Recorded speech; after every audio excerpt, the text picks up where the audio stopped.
What up, everybody? Hey, how you doing? I'm just making this video to show you my next computer build, done 2 days after my very first computer build. And let's start with the outwards and work in. So we have today is the Roswell R5 case, same case that I used in the old computer. I got 2 of them at the same time. They were on sale for like $70 a piece, and they're both valued around $100. The installation and cable management that they provide. So got 4 grommets in the middle, two bottom grommets, and then we have 5. Let me see if I can show you guys a little bit better. We have 5 back grommets if you ever need those. I didn't ever really need these. And we have 2 pre-installed front fans. Let me take this case off for you. Let's see. You guys see that? There we go. So 2, and then 3 optical drive base spots. We have optical drive, but guess I'll get that when I get to the inside of the case. And then we have the optical drive base storage and the hard drive storage. So in the hard drive storage, I do have a crucial M4 120 gigabyte SSD, and that runs at 6 gigabits per second. Not 3 gigabits per second, but 6 gigabits per second.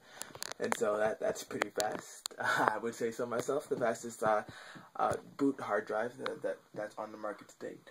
And then we also have the Pioneer Blu-Ray drive burner for my optical disc drive. And then my power supply, the OCZ 750 watt, I guess I should have gotten to this next, which is fully modular, mind you, so I can plug and unplug any power supply. Oh, by the way, my cable management is absolutely horrible, so I guess I'll look on YouTube to find some different methods because I have a couple things tied down in the back, but I still don't quite understand how to get all this stuff quite done perfect, which is why I got a fully modular power supply, so I can figure out how to do this quite well. But moving on, actually, let's get back to the case. It came with the front panel stuff, which is, we actually have a fan controller, which controls up to 3 fans. See if you, right here, this little knob here, and then we have the power supply and the reset supply. Here's the reset. Here's the power button.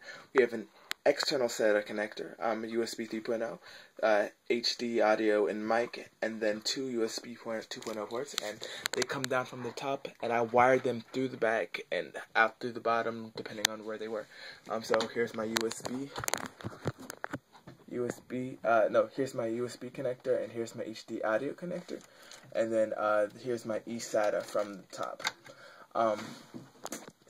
And then obviously here's my front panel controls, all under my SATA ports. Alright, so let's move on up. We have the EVGA as a manufactured product of Nvidia's 460 chipset Fermi version, which means that it's just basically smaller graphics card than the other ones. This has a gigabyte of DDR3 onboard memory, so I mean that's cool, I guess.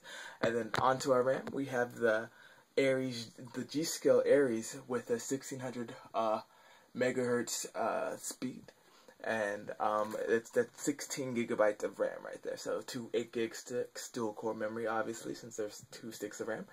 And then right here, under this huge block right here, is the Intel i7 processor, 3770 hertz series.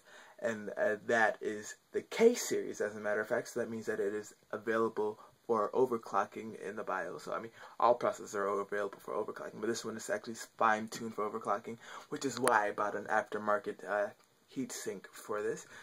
And then, obviously, I have an exhaust fan port, and then I bought 2 internal exhaust fans to put at the top of the case, and we have two Corsair SP120, and I heard really great reviews on these fans. They installed really easily once you got the feel for it, and I just hope that they perform and that they're really quiet like they were advertised. So that's my setup, and now I have not turned on the PC yet, so one word of truth coming up.